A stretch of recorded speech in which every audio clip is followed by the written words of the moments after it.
जब भी हम इस अनंत यूनिवर्स की तरफ देखते हैं तो हमें लगता है कि साइंस ने इसके हर राज को समझ लिया है। तारे कैसे बनते हैं, ग्रह कैसे घूमते हैं और ब्लैक होल्स कैसे काम करते हैं। हमें लगता है कि हमारे पास हर सवाल का जवाब है। लेकिन क्या आप यकीन करेंगे अगर मैं आपसे कहूं कि आप, मैं, ये पृथ्वी, सूरज और आसमान में दिखने वाली हर एक गैलेक्सी इस पूरे यूनिवर्स का सिर्फ 15% हिस्सा है। पर सबसे बड़ा सवाल ये है कि बाकी का 85% हिस्सा कहाँ है? वो किसी को नहीं पता। साइंस की दुनिया में इस 85% गायब हिस्से को एक नाम दिया गया है, डार्क मैटर। एक ऐसी चीज जिसने दशकों से दुनिया के सबसे महान फिजिसिस्ट्स को उलझा कर रखा है। ये पूरी तरह से इनविजिबल है। ये लाइट या किसी भी इलेक्ट्रोमैग्नेटिक रेडिएशन के साथ इंटरैक्ट नहीं करता। आप इसे छू नहीं सकते, देख नहीं सकते और दुनिया की कोई भी मशीन इसे डिटेक्ट नहीं कर सकती। लेकिन फिर भी हमारी साइंस की किताबें कहती हैं कि यही वो अदृश्य शक्ति है जिसने पूरे यूनिवर्स को बांध कर रखा है। पर अब इस कहानी में एक ऐसा मोड़ आया है जिसने फिजिक्स की पूरी बुनियाद को हिलाकर रख दिया है। एक भारतीय साइंटिस्ट ने यह दावा किया है कि हम दशकों से एक ऐसे भूत का पीछा कर रहे हैं जो असल में एग्जिस्ट ही नहीं करता। इस कहानी की शुरुआत होती है 1930 के दशक में। फ्रिट्ज ज़्विकी नाम के एक शानदार साइंटिस्ट आसमान में कोमा क्लस्टर नाम के एक गैलेक्सी ग्रुप को ऑब्जर्व कर रहे थे। उन्होंने अपनी दूरबीन से कुछ ऐसा देखा जिसने उनके होश उड़ा दिए। वो गैलेक्सीज इतनी तेज स्पीड से एक दूसरे के चारों तरफ घूम रही थीं कि फिजिक्स के नियमों के हिसाब से उन्हें अब तक टूटकर बिखर जाना चाहिए था। इसे ऐसे समझिए जैसे आप एक गोल घूमने वाले झूले पर बैठे हों और कोई उस झूले को बहुत तेजी से घुमाने लगे। अगर आप झूले को कसकर नहीं पकड़ेंगे तो आप बाहर की तरफ गिर जाएंगे। यूनिवर्स में वो कसकर पकड़ने वाली ताकत ग्रेविटी है। लेकिन ज़्विकी ने कैलकुलेट किया कि उन गैलेक्सीज में जितने भी तारे मौजूद थे उनकी ग्रेविटी इतनी कमज़ोर थी कि वो उन गैलेक्सीज को बिखरने से नहीं रोक सकती थी। वहाँ पक्का कोई ऐसा इनविजिबल वजन था जो दिखाई नहीं दे रहा था, लेकिन उसकी ग्रेविटी सब कुछ संभाल रही थी। ज़्विकी ने इसे डंकले मैटर यानी डार्क मैटर का नाम दिया। सालों बाद 1970 के दशक में वेरा रूबिन नाम की एक एस्ट्रोनॉमर ने इस राज को और गहरा कर दिया। उन्होंने इंडिविजुअल गैलेक्सीज के घूमने के तरीके को स्टडी किया।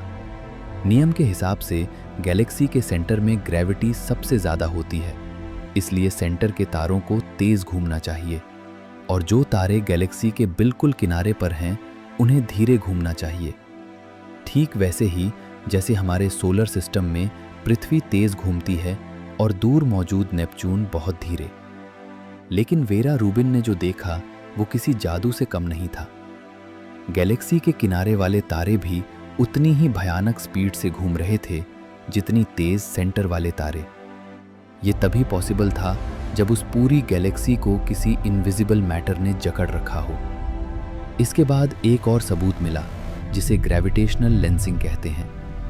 जब लाइट किसी बहुत भारी ऑब्जेक्ट के पास से गुजरती है तो स्पेस में पड़े एक डेंट की वजह से वो बेंड हो जाती है।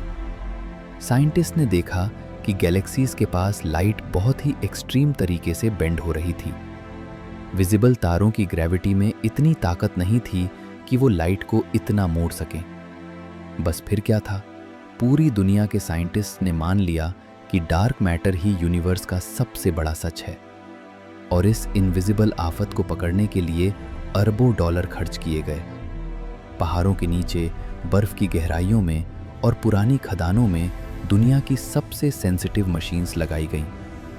फिजिसिस्ट्स को उम्मीद थी कि कोई न कोई डार्क मैटर का पार्टिकल, जिसे विम्प्स कहा गया, उनकी मशीन से टकराएगा और एक सिग्नल देगा। दिन हफ्तों में बदले, हफ्ते महीनों में और महीने दशकों में, लेकिन मशीन्स बिल्कुल शांत रहीं। कोई सिग्नल नहीं आया। डार्क मैटर ने पूरी साइंस कम्युनिटी को मुंह चिढ़ा कर रख दिया था। और यहीं पर इस कहानी में सबसे बड़ा ट्विस्ट आता है।